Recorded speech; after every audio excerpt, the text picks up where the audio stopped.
Nima? Katta lavozimda ishlasangiz, nima qilsangiz yarashaveradimi? Abdurahmon,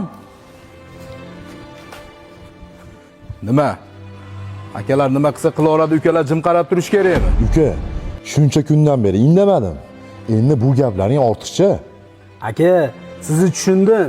Bunaqa qilib ketishingiz noto'g'ri. bolalarim, urushmanglar. Yo'q, ona, urushganim yo'q.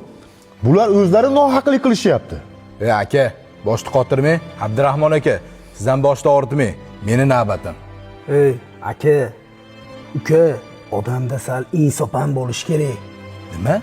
Insof? Uyda kichkina o'g'il kim? Men. Demak, menga qara. Men seni katta akangman. Seni ham akangman. O'zlaringdan ketishma. Bu safar onamni men olib ketaman. O'g'lim, bir pas to'xta. Xo'p bo'ladi.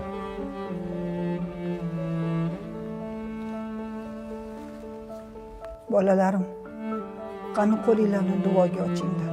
Ilohi omin. Sizlarga ikki dunyo saodatini bersin. Meni shu oyoqlarim ishlamagan holatda ham talashyapsizlar. Sizlarni farzandlaringiz ham shunday talashsin.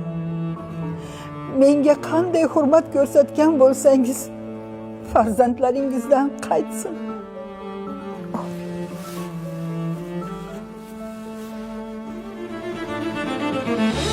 Onajonim, endi bir oy sizga o'zim qarayman. O'g'illaringizga umuman sizni bermayman. O'zimni mehribonim.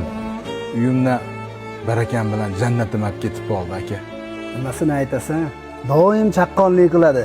Shuning uchun ham rahbar bo'ldi-da akam.